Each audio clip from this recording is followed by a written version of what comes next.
The movie starts off with a beautiful view of the city skyline. A man, standing on top of a roof, makes a reservation to a fancy hotel restaurant. And once there, eyes a beautiful blonde who is standing a couple feet away from him. She seems to be uncomfortable by a man who keeps touching her shoulders, trying to talk to her. In an attempt to get him off her, cue back, she looks at the man having dinner alone and asks him to be her pretend boyfriend. She identifies herself as Jess and he introduces himself as Nicky. They drink together and have a great time. Jess tells him she's having a really fun time with him. They end up going to her room, which is in the same hotel, and kiss passionately. However, it doesn't last long. A man Jess calls her husband barges in with a gun and pins Nicky down. Much to his and Jess's surprise, Nicky starts telling her husband to shoot him and continues saying provocative things. Nicky lies about having cancer the size of a peach in his brain and gets off the hook. As it turns out, the husband and Jess are actually newbie thieves who were trying to get Nicky's money. But somehow, Nicky already knew. He confesses that he knew she was a thief when she stole the wallet of the man who was hitting on her downstairs. When asked why he still came upstairs with her, he cheekily replies by saying he had professional curiosity and he likes a woman's body. Later on, Jess is walking down a street when she gets approached by Nicky, who says she might want to grow a pair of eyes at the back of her head if she is to be a professional con artist. They go to a coffee shop and Nicky tells her about his family background. His grandfather, who used to run a crooked game in Harlem, joined hands with his son, Nicky's father, who started shilling for him. But one day they get caught throwing signals by a mobbed-up guy, who gets his gun out. There is no way out of death, except one. Nicky says it is the Toledo panic button, basically making your enemy believe you do not have a partner by shooting your partner. After hearing that Nicky's father killed his grandfather, Jess clarifies that she was not born into this world. She was just a dyslexic foster child. She asks him to teach her his ways and offers to pay him from a wallet she stole herself. He takes her outside and tutors her about the intricacies of the slow human mind. After twirling her around, he already has her watch, wallet, and Zumba card in his hands. He playfully tells her how to maintain eye contact, while positioning his body in a way that lets him steal various things off of her in a second. Jess smiles and tells him she gets it. In the next scene, Nicky is in New Orleans and Jess surprisingly comes to see him. She has already grabbed his wallet from his pocket and asks him to acknowledge her growing skills. She tells him she wants to be all in with him and tells him of his family history that she found out. He introduces her to his friend, who gets her dressed in a skimpy pink dress, and they get ready to steal from a large party. Much to everyone in Nicky's team's surprise, Jess is better than they expected her. She smoothly steals rings, wallet, watches, and other valuable items from tourists. Nicky decides to take her in and congratulates her for becoming a criminal. He adds to her knowledge of how scams work around crowded places, and even tells her how credit card numbers can be found using finger strokes on ATMs. The man who's working on stealing from an ATM in front of them, who is known as Farhad, finances his own gravy company through the millions he earns by ATM fraud. He meets Jess but acts inappropriately, implying that she is a woman he would like to get with. They take her to the scam agency run by Nicky and educates her of all the operations that take place. She sees a really pretty necklace and asks if she can keep it, but Nicky doesn't let her. Jess seems to have a big crush on Nicky, based on the way she smiles shyly at him from afar. Nicky is a smart man though. He is most probably aware of her feelings. He comes up to her later and gives her a clean ID, a clean credit card to help with future theft. He gets her a new apartment and she asks him to give her a ride. After hinting that she wants him to come into her apartment, she waits for his reply. He tells her he should take a cab instead. Back at her new home, the doorbell rings and Nicky enters her new place, and they spend a night together. The next day, Farhad and Jess have a very entertaining conversation about Farhad's family, and then about his friendship with Nicky. However, they are not there to talk. Soon they get a signal and Farhad pretends to drop to the floor with agony, while Jess is making a ruckus about her fallen husband. The people from the agency around the fancy-looking restaurant get to work, stealing from rich people's pockets. The agency celebrate a groundbreaking week where they were all able to make $1.2 million. Later in bed, Jess asks Nicky to give her constructive criticism, and he continues to tell her how rare her talent is. The way she can stay calm under stressful situations is something he has not seen in anyone but her. It is obvious from the look in her eyes that she is flattered, but she laughs it off and clarifies that she was talking about pleasure. They laugh together. Jess then asks him why his nickname is Mellow, and although Nicky is reluctant at first, he tells her it is because his father thought of him as a soft person and named him Marshmallow. The next day, they both go to watch the Superdome with front seat tickets. Jess confesses that she doesn't actually like football and doesn't enjoy the game. However, he is still bent on having fun, and they play a little game where they guess the actions of people in the crowd. The game gets a little serious when another Asian man from the crowd joins them. They start betting big money, like $1,000 and then $5,000 for simple bets. Nicky seems to be losing and gets up to get a drink, but the Asian man seems to be having a lot of fun and stops him from leaving. They bet 50 grand, but Nicky loses again. It is obvious from his facial expressions that he has a slight problem with gambling and cannot stop himself once he starts. He bets $100,000 next. He money the whole agency chipped into acquire, but at this point he is a man who is unable to listen to anyone but his addiction.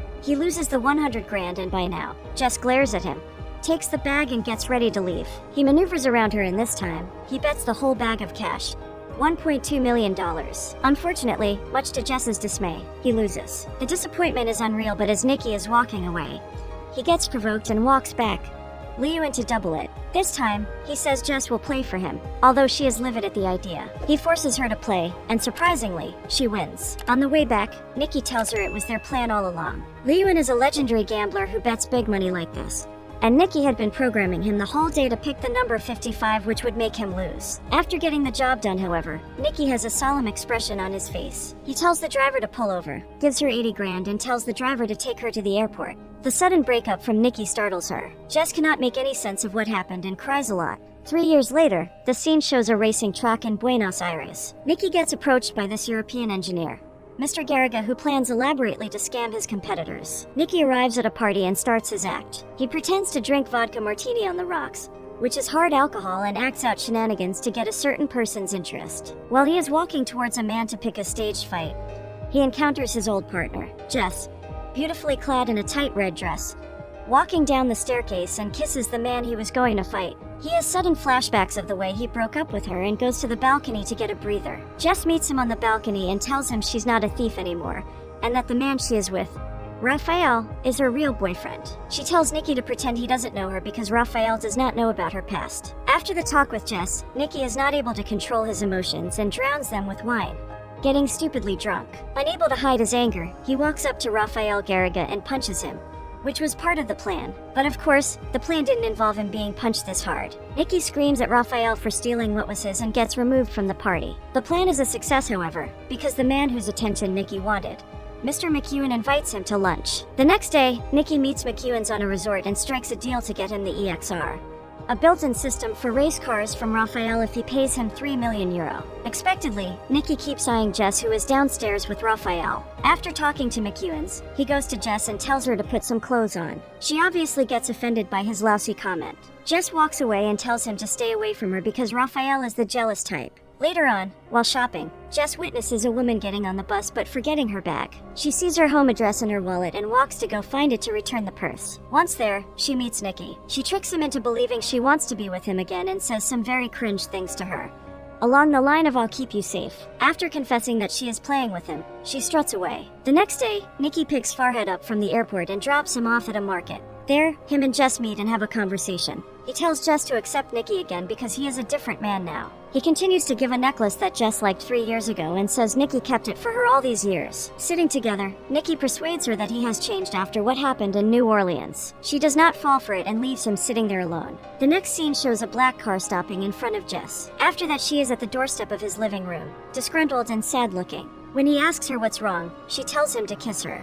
They again spend the night together. The next morning, he asks her to come with him, but she states that she cannot just trust him. Suddenly, the doorbell rings. It's Raphael's right-hand man. He comes in and lectures Nicky like a true millennial. Jess hides all over the hotel suite and is finally able to move to the balcony, and Nicky tells her to meet him at 7. After collecting the money from all his clients, he takes 2 huge bags up to his room and waits for Jess to arrive. He waits and waits, but for some reason, she does not come. Disappointed, he gets up to leave but finds her at his door. They leave together. The next scene does not show the protagonist, but shows a big burly man driving in his car. He suddenly puts on a neck cast and a helmet and crashes into the car in front of him on purpose. As it seems, it was Nicky's car. At a warehouse, Raphael has Jess and him tied to chairs. He explains that Nicky did not keep their deal. It was promised that he would sell the fake EXR software to McEwen, but Nicky actually sold the real one. He suffocates Jess in an attempt to get Nicky talking. He finally does and confesses that he got Raphael's passwords from Jess, without her even being aware. He confesses the fact that he has been cold-heartedly using her all this time to get information,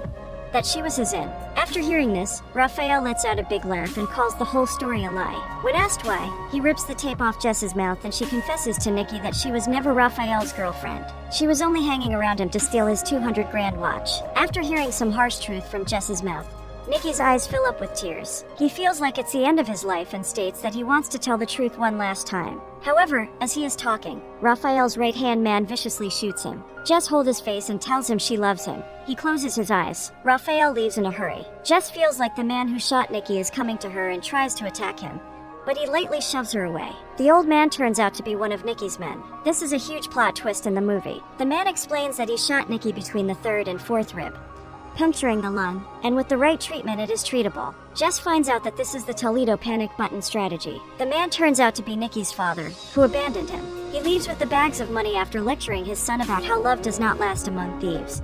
But if he has made his choice, so be it. In the end, Jess helps Nicky to the hospital while wearing the watch she wanted from Raphael.